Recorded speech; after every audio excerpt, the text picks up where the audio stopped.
ओ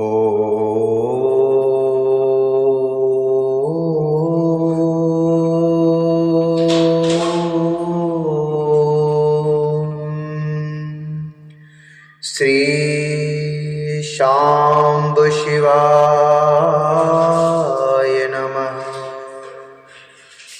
ओम श्री गणेशाय नमः। ओम श्री शिवाय नमस्तुभ्यं। ओम श्री शिवाय नमस्तुभ्यं। श्री शिव महापुराण में रुद्र संहिता, जो कि द्वितीय संहिता है। आज हम रुद्र संहिता के षष्ठी खंड के अध्याय शत्रवय में प्रवेश करेंगे, जिसमें वर्णन है यज्ञदत्त के पुत्र गुणनिधि का चरित्र। सूत जी बोले, इत्याकरन् वच इस्तस्य ब्रह्मणः शतुनारदः पुनः पपृच्छतं नत्वा विनयेन मुनीश्वरः। पुनः पपृच्छतं नत्वा विनयेन मुनीश्वरः। विनयेन मुनीश्वरः। सूत जी बोले, हे मुनीश्वर, ब्रह्मा जी की यह बात सुनकर नारद जी ने विनय पूर्वक उन्हें प्रणाम करके पुनः पूछा। नारद जी बोले, कदागतो हि कैलाशं शंकरो भक्तवत्सलः क्व वा सखित्वं तस्यासीत कुबेरेण महात्मना। किंचकार हरिस्तत्र परपूर्णः शिवाकृतः एतत्सर्वं समाच्छव परं कौतूहलं मम। कौतूहलं मम। नारद प्रभु ने पुनः पूछा, भक्त वत्सल भगवान शंकर कैलाश पर्वत पर कब गए और महात्मा कुबेर के साथ उनकी मैत्री कब हुई, अर्थात उनकी मित्रता कब हुई? परपूर्ण मंगल विग्रह महादेव जी ने वहां क्या किया, यह सब मुझे कृपा करके बतलाइए। इसे सुनने के लिए मुझे बड़ी उत्सुकता है, मेरे कान इसे सुनने के लिए तरस रहे हैं। तब ब्रह्मा जी बोले, सुनो नारद, श्रोणे नारद वक्ष्यामि चरितं शशिमौलिनः यथा जगामि कैलाशं सखित्वं धनन्दस्य च। यथा जगामि कैलाशं सखित्वं धनदस्य च। काम्पिल नगर में सोमयाग करने वाले कुल में उत्पन्न यज्ञ विद्या विशारद यज्ञदत्त नाम का एक दीक्षित ब्राह्मण था। वह वेद वेदांत का ज्ञाता, प्रबुद्ध, वेदांत आदि में दक्ष, अनेक राजाओं से सम्मानित, परम उदार और यशस्वी था। वह अग्निहोत्र आदि कर्मों में सदैव संलग्न रहने वाला, वेदाध्ययन परायण, सुंदर रमणीय अंगों वाला तथा चंद्रबिंब के समान आकृति वाला था। इस दीक्षित ब्राह्मण के गुणनिधि नाम का एक पुत्र था। उपनयन संस्कार हो जाने के बाद उसने 8 विद्याओं को भली बात अध्ययन किया, किंतु पिता के अनजान में वह धूर्त कर्म में प्रवृत्ति हो गया। उसने अपनी माता के पास बहुत सा धन ले लेकर ज्वारियों को सौंप दिया और उनसे मित्रता कर ली। वह ब्राह्मण के लिए अपेक्षित आचार विचार से रहित, तो संध्या स्नान आदि कर्मों से परांगमुख, वेद शास्त्र आदि का निंदक, देवताओं और ब्राह्मणों का अपमान करने वाला और स्मार्ताचार विचार से रहित होकर गाने बजाने में आनंद लेने लगा। उसने नटों, पाखंडियों तथा भांडों से प्रेम संबंध स्थापित कर लिया। माता के द्वारा प्रेरित किए जाने पर भी वह पिता के समीप कभी नहीं गया। घर के अन्य कर्मों में व्यस्त वह दीक्षित ब्राह्मण जब जब अपनी दीक्षित पत्नी से पूछता कि हे कल्याणी, घर में मुझे पुत्र गुणनिधि नहीं दिखाई देता है, वह क्या कर रहा है, कहाँ है? वह तब तब यह कहती कि वह इस समय स्नान करके तथा देवताओं की पूजा करके बाहर गया। अभी तक पढ़कर वह अपने 2-3 मित्रों के साथ पढ़ने के लिए गया हुआ है। इस प्रकार उस गुणनिधि की एक पुत्र माता सदैव दीक्षित को धोखा देती रही। वह दीक्षित ब्राह्मण उस पुत्र के कर्म और आचरण को कुछ भी नहीं जान पाता था। 16वें वर्ष में उसने उसके केशांत कर्म आदि सब संस्कार भी कर दिए। इसके बाद उस दीक्षित यज्ञदत्त ने ग्रह सूत्र में कहे गए विधान के अनुसार अपने उस पुत्र का पाणी ग्रहण संस्कार भी कर दिया। हे नारद, स्नेह से आर्द्र हृदय वाली उसकी माता पास में बैठाकर मृदु भाषा में उस पुत्र गुणनिधि को प्रतिदिन समझाती थी कि हे पुत्र, तुम्हारे महात्मा पिता अत्यंत क्रोधी स्वभाव वाले हैं। यदि वे तुम्हारे आचरण को जान जाएंगे तो तुमको और मुझको भी मारेंगे। तुम्हारे पिता के सामने मैं तुम्हारी इस बुराई को नित्य छिपा देती हूँ। तुम्हारे पिता की समाज में प्रतिष्ठा सदाचार से ही है, धन से नहीं है। हे पुत्र, ब्राह्मणों का धन तो उत्तम विद्या और सज्जनों का संसर्ग है। तुम प्रसन्न मन होकर अपनी रुचि उनमें क्यों नहीं लगा रहे हो?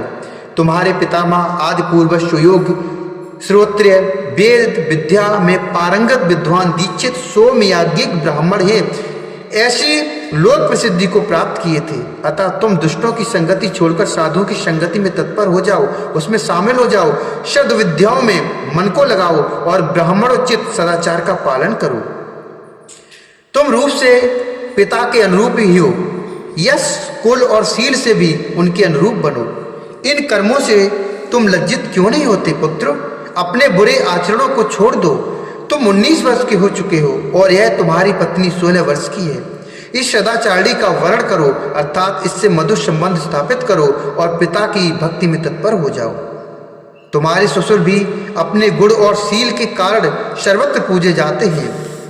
हे पुत्र, उन्हें देखकर और उनकी प्रशस्ति को सुनकर भी तुम्हें लज्जा नहीं आती? अपनी बुरी आदतों को छोड़ दो। हे पुत्र, तुम्हारे सभी मामा भी विद्या शील तथा कुल आदि से अतुलनीय हैं। तुम उनसे भी नहीं डरते। तुम तो दोनों वंशों से शुद्ध हो। तुम इन पड़ोसी ब्राह्मण कुमारों को देखो और अपने घर में ही अपने आप को, अपने पिता को, इन विनयशील शिष्यों को ही देखो। तुम इन पड़ोसी ब्राह्मण कुमारों को देखो और अपने घर में ही अपने पिता के इन विनयशील शिष्यों को ही देखो। हे पुत्र, राजा भी जब तुम्हारे इस दुष्टाचरण को सुनेंगे तो तुम्हारे पिता के प्रति अपनी श्रद्धा त्याग कर उनकी वृत्ति भी समाप्त कर देंगे, उनकी ख्याति को भी समाप्त कर देंगे।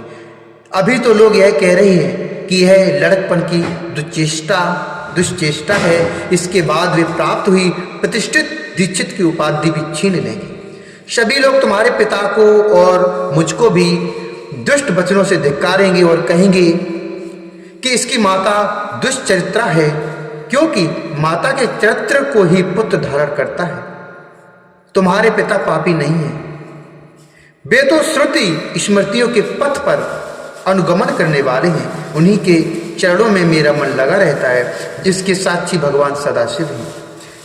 मैंने ऋतु समय में किसी दुष्ट का मुख भी नहीं देखा जिसका तुम्हारे ऊपर प्रभाव पड़ गया हो। अरे, वह विधाता ही बलवान है जिसके कारण तुम्हारे जैसा पुत्र उत्पन्न हुआ है।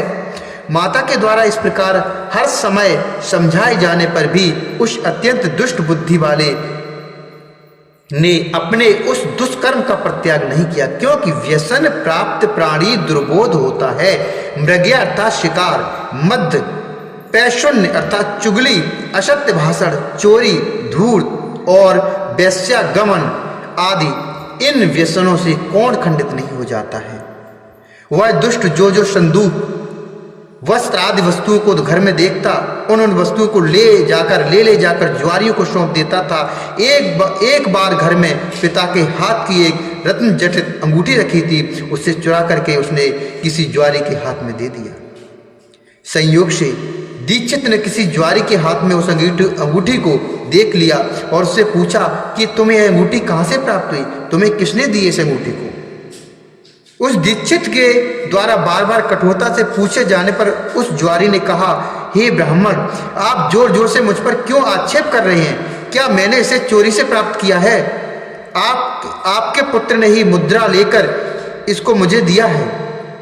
इसके पहले भी मेरे द्वारा जुए में जीत लिए जाने पर उसने अपनी माता की साड़ी भी चुराकर मुझे दी है। उसने मात्र मुझको ही यह अंगूठी नहीं दी है, अपितु अन्य ज्वारियों को भी उसने बहुत सा धन दिया है। रत्नों की संदूक, रेशमी वस्त्र, सोने की झारी आदि वस्तुएं, अच्छे अच्छे कांसे और तांबे के पात्र भी उसने दिए हैं। ज्वारी लोग उसे प्रतिदिन नग्न करके बांधते रहते हैं। इस भूमंडल पर उसके समान कोई दूसरा ज्वारी नहीं है। हे विप्र, हे ब्राह्मण देव, आज तक आप ज्वारियों में अग्रणी और अविनय तथा अनीत में प्रवीण अपने पुत्र को क्यों नहीं जान सके? ऐसा सुनकर लज्जा के भार से उस ब्राह्मण का सिर झुक गया और अपने सिर को बस से ढककर वह अपने घर चला आया। तदंतर वह स्रोत कर्म परायण दीक्षित यज्ञदत्त अपनी महान पति वृता पत्नी से कहने लगा। यज्ञदत्त बोला, हे दीक्षातनी, दीक्षितायनि कुत्रास्ति धूर्तो गुणनिध श्रुतः अतिष्ठतु किं तेन कवसा मम शुभोर्मिका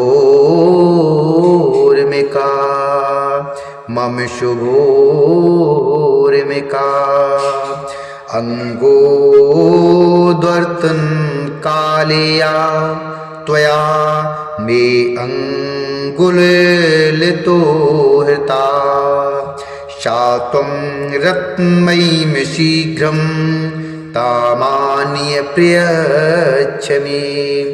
इति श्रुत्वाथि तद्वाक्यम् भीताशदीक्षितायनि प्रोवाचि स्नानुमध्याह्नीं क्रियां निष्पादयन्त्यथे व्यग्राश्म देव पूजार्थमुपहारादिकर्माणि समयो अयमतिक्रमेदामेदतिथीनां प्रियातिथे इदानीमेव पक्वान् करलव्याघ्र्या मया स्थापिता भज भाजने क्वापि विस्मृतेत न वेद्म्यम्। यज्ञदत्त बोला, हे दीक्षितायन, धूर्त पुत्र गुणनिधि कहाँ है? कहीं भी बैठा हो उससे क्या लाभ है? वह मेरी सुंदर सी अंगूठी कहाँ है? तुमने मेरे शरीर में तेल उपटन आदि लगाने के समय मेरी अंगुली से जिसको निकाल लिया था, उस रत्न जटित अंगूठी को लाकर शीघ्र ही मुझे दो। यज्ञदत्त ब्राह्मण ने अपनी पत्नी से ऐसा बोला। उसके इस वचन को सुनकर वह दीक्षितायनी भयभीत हो उठी और बोली, इस समय मैं मध्याह्न काल की स्नान क्रियाओं को संपन्न कर रही हूँ। देव पूजा के लिए अर्पित की जाने वाली सामग्रियों को एकत्रित करने में मैं व्याकुल हूँ। हे अतिथि प्रिय, यह अतिथियों का समय कहीं अतिक्रमण न कर जाए, इसलिए मैं भोजन बनाने में व्यस्त हूँ। मैंने किसी पात्र में अंगूठी को रख दिया है, अभी याद नहीं आ रहा है। दीक्षित बोला, अरे दुष्ट पुत्र को उत्पन्न करने वाली, हे सदा सच बोलने वाली, मैंने जब जब तुझसे यह पूछा कि पुत्र कहाँ है, तब तब तूने यही कहा, हे नाथ, अभी पढ़कर वह अपने 2-3 मित्रों के साथ पुनः पढ़ने के लिए बाहर चला गया है। हे पत्नी, तुम्हारी वह मजीठी कुतस्ते शाटिकः पत्नी माया जिष्टो यो मयार्पितः लंबते यो निशम धामिन तथ्यम द्रोहे भयम त्यज्य। हे पत्नी, तुम्हारी वह मजीठी रंग की साड़ी कहाँ है जिसको मैंने तुम्हें दिया था? जो घर में रोज टंगी रहती थी, सच सच बताओ, डरो मत। मणि जटित वह सोने की झारी भी इस समय नहीं दिखाई दे रही है। शाम प्रतम नेच्यते शो अपि भृंगारो मणिमंडिता पट्टसूत्रमयी सा पितृपटीया मयार्पिता। मणि जटित वह सोने की झारी भी इस समय नहीं दिखाई दे रही है, और न तो वह रेशमी त्रिपटी अर्थात दुपट्टा ही दिखाई दे रहा है जिसको रखने के लिए मैंने तुम्हें दिया था, मैंने तुम्हें सौंपा था। दक्षिण देश में बनने वाला वह कांसे का पात्र और गौड़ देश में बनने वाली वह तांबे की घटी कहाँ है? हाथी दांत से बनी हुए वह सुख देने वाली मछियां कहाँ है?